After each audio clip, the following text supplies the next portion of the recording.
Should you go see the Broadway Touring Company of Disney Aladdin? I'm here to tell you about it. Hey friends, it's Sami Cone, and I just saw Aladdin the musical, not Disney's, Disney Aladdin, which I think is interesting, at the Tennessee Performing Arts Center. It's here this week, May 2nd through 7th, 2023. I'm recording this on May 3rd, and I want to tell you that, first off the bat, fun show, high energy, talented cast. In some ways it seems like this Disney movie musical was made for Broadway, which really shocks me to say that, because I would think of any of them, it would seem hard to pull off. There's a lot of huge numbers and they do it well. So let's start with some positives, right?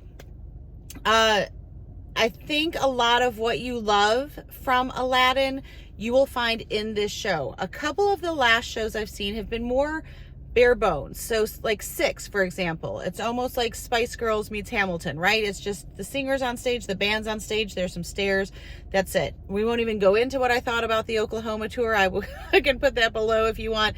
Same thing, that was like a one room play musical that was stripped down in a number of ways. But I feel like things have been trending towards that lately. This was not that. Oh my goodness. I cannot tell you how many costume changes there were, even within the same number, how many backdrop changes, set changes. And this wasn't like Disney Junior School production Aladdin. I mean, they brought it.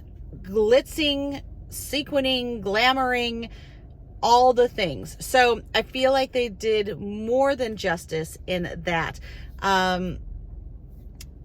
To that note, I thought the cast was a lot bigger than it was. I mean, I was like, wow, this is the biggest cast I've seen. Again, a diverse cast, lots of costumes, lots of costume changes. And then when they came out for curtain call, I'm like, where's everyone else? Like, they did a fantastic job of moving people, circling people. Like I said, doing those changes of set and costume and scenery all within even like a singular musical number. So I still don't know how they accomplished that. Aladdin was great. My one question, there were some original songs that I could have done without. I feel like if you're going to add a number beyond what we're used to, it really needs to be a standout. I did not feel like most of those were this. There was one exception, which I'll find in a second. There was something called that Aladdin sang, and I don't know if this is the name, but it basically was Proud of Your Boy. I guess I can find that because I have the playbill right here. So that was like a recurring song. Yeah, Proud of Your Boy. So that kept recurring, and it was almost like a lot of the Disney princess movies, you know, have a mother complex, right? Because there's always an evil stepmother. We don't know where the mother is. This was the same, but it was from Aladdin's standpoint. And even with the curtain call at the end, the last 3 people to come out, Jasmine came out 3rd from the end, then Genie, and then Aladdin was the last. So it's interesting because obviously it's named after him, but I think of it as a princess movie. And I feel like in the live action version of Aladdin with Will Smith, who played the Genie, Jasmine had a much more prominent, you know, strong female character role. Obviously, she still embodies that same character in this, but it was more focused on Aladdin himself. So I thought that was very interesting. But this Proud of Your Boy made an appearance, well, this says just twice. The reprise happened in the second act, but it didn't work for me. And I felt like if you're going to do that, there should have been something coming back to the end where it came back again at the end. And that didn't happen either. So I felt like that was a little bit of a miss from Aladdin's standpoint, but otherwise very good. Jasmine, who is played, let's see, by Senzel Amadi. Hopefully I said that right. Here's kind of pictures of some of the cast that we saw. Oh, it's not going to show you very well there. She sounded a lot like Megara. It was very, which I'm forgetting the original. I can't believe Susan Egan. She sounded, it was that kind of voice, like almost, at first it was a little Ariel, and then I can't quite describe it, but it didn't sound Jasmine to me. I could not get Megara's voice out of my head. And it was a little less tough and a little more like I'm trying to sound like a Disney princess. Very talented, very beautiful voice. It just didn't line up with kind of where I wanted. Again, not a deal breaker, just something I noticed. And then the other big, I won't say big miss, but the big missing element is that there's no animals. Aladdin has some of the best animated animal characters in it. Iago, who was Jafar's sidekick, was basically played by a shorter male, so he was human. No monkey, so we had no Abu. No flying carpet sort of flew and made an appearance. Again, that was my friend that I went with. She's like, I feel like they could have done that better. So they sang A Whole New World on a carpet, kind of like on a hydraulic lift, but it didn't move. There was no wind blowing. That felt like a little bit of a miss.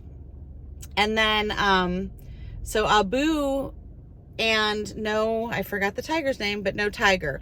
So we joke that it took 3 people to make up for every one animal that was missing, because Aladdin had 3 friends that were kind of his sidekicks, and then Jasmine had 3 girlfriends that were her kind of confidants.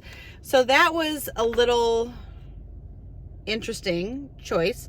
The thing that there was a great number, it almost went kind of boy band-y with Aladdin, Babkek, Omar, and Kasim, and that was literally the name of the song. But then there was another fun number where they came back, called High Adventure, in the second act. So that was a fun addition to it. But otherwise, the other original songs didn't really capture me.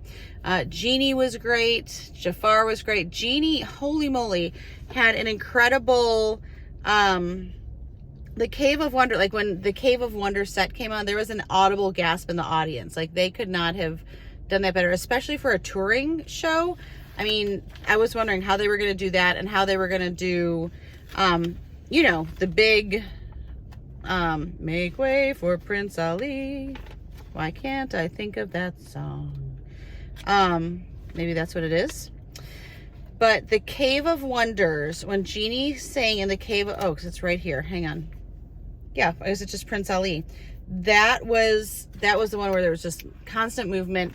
But Genie's song was incredible. When he did Friend Like Me in the Cave of Wonders, I mean, it went on and on in the best way possible. It seemed like a finale number, and it was incredible. It was well done, both from a content standpoint, from an execution standpoint, from a visual standpoint. It was all done really well.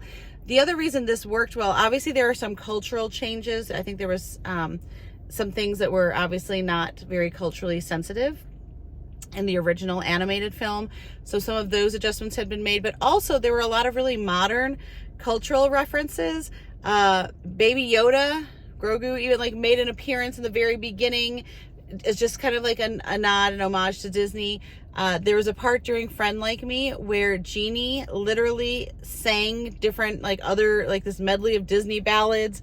Kind of funny. There were so many little things, even like he and Aladdin did the gritty at one time. Lots of just nods to both that adults would get, that kids would get, that were very culturally relevant in modern day era. And at one time, he was like, Nashville, Tennessee, it felt like this wasn't just a canned performance, yet you still were transported to Agrabah. So I thought they did a really nice job of entertaining the audience, of obviously keeping what we love about the film, but giving it a new twist for the theater, and for live theater at that. So I say it's worth the ticket. It's pretty kitschy in some places, but it made it fun, and you won't be disappointed. I would love to hear your thoughts. If you have any other questions, you can leave them below. Otherwise, like I said, you can see Disney Aladdin at TPAC May 2nd through 7th. You ain't never had a friend like me. Enjoy.